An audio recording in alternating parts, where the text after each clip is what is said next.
Cyber city Gurugram में मौसम में हो रहे बदलाव और बढ़ते प्रदूषण से मरीजों की संख्या भी बढ़ गई है, जिससे सबसे ज़्यादा प्रभावित बच्चे और बुजुर्ग हो रहे हैं। निमोनिया और खांसी जुकाम के साथ साथ सांस लेने में परेशानी की वजह से लोग अपने बच्चों को लेकर अस्पताल पहुंच रहे हैं। सरकारी और निजी अस्पतालों में मरीजों की संख्या भी बढ़ गई है। स्कूल इसीलिए ओपन किए गए हैं, लेकिन सावधानी बरतने की अभी ज़रूरत है, क्योंकि अभी भी स्मोग कुछ एरियाज में फॉग की वजह से बन जाता है। तो ऐसे में खास करके बुज़ुर्ग और जो छोटे बच्चे हैं उनको अभी एहतियात बरतने की ज़रूरत है। छोटे बच्चों में और बुज़ुर्गों में इस मौसम में, बड़ों की अगर मैं बात करूं तो COPD या अस्थमा जो एग्जर्बरेट होने के चांसेस रहते हैं, रेस्पिरेटरी इलनेस के, या पुराने हृदय रोगी हैं उनको भी एग्जर्बरेट होने के चांसेस रह जाते हैं। छोटे बच्चों में खास करके ये सीज़न वैसे भी हम जो है सांस का एक हमारा प्रोग्राम चलता है, जिसमें हम रेस्पिरेटरी इलनेस और निमोनिया की प्रिवेंशन के बारे में बात करते हैं।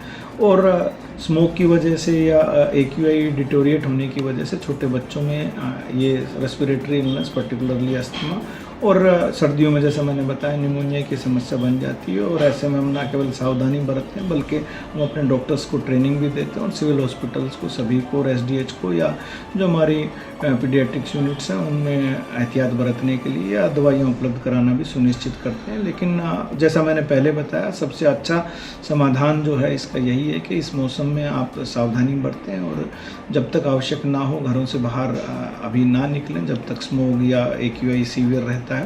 और अगर निकलना पड़े तो अभी सामान्य, क्योंकि पुअर कैटेगरी वेरी पुअर से पुअर में हो गया है, तो अभी आप सिंपल मास्क यूज़ कर सकते हैं। और बुज़ुर्गों को यही सलाह दी जाएगी कि सुबह की सैर अभी कुछ दिन के लिए और अवॉइड करें। सिविल हॉस्पिटल में इसके लिए हमने जो है कि सांस प्रोग्राम, जैसे मैंने आपको पहले बताया, जिसमें रेस्पिरेटरी इलनेस और निमोनिया को के लिए हम अपने डॉक्टर्स को ट्रेनिंग देते हैं, और अलग से उनके इस किस्म के बच्चों को या रेस्पिरेटरी इलनेस के लिए अलग से रेस्पिरेटरी मरीजों के लिए एक OPD निर्धारित की हुई है ऑलरेडी, जहां पर इन किस्म के मरीजों को देखा जाता है, और यदि आवश्यक होता है तो उनको एडमिशन भी किया जाता है, और यदि आवश्यक नहीं होता तो उनको इमरजेंसी एरिया में नेबुलाइजेशन करवा के या ऑक्सीजन की देकर उनको घर में भेजा जाता है, ताकि मेडिसिन उनको दी जा सके। और निमोनिया या ऐसा कोई है तो उनको, बच्चों को जो है पीडियाट्रिक केयर यूनिट जो है और ICU बना हुआ, वहाँ पर एडमिट किया जाता है। गुरुग्राम के CMO डॉक्टर वीरेंद्र यादव की माने तो प्रदूषण का स्तर अभी भी खराब श्रेणी में बना हुआ है, जिसकी वजह से बच्चों और बुजुर्गों को एहतियात बरतने की ज़रूरत है।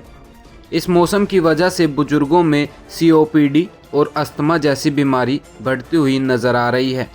वहीं बच्चों को भी सांस लेने में दिक्कतों का सामना करना पड़ रहा है। उन्होंने कहा कि इस वक्त अगर ज़रूरी हो तो ही लोग घरों से बाहर निकले और अपने स्वास्थ्य का ध्यान रखें।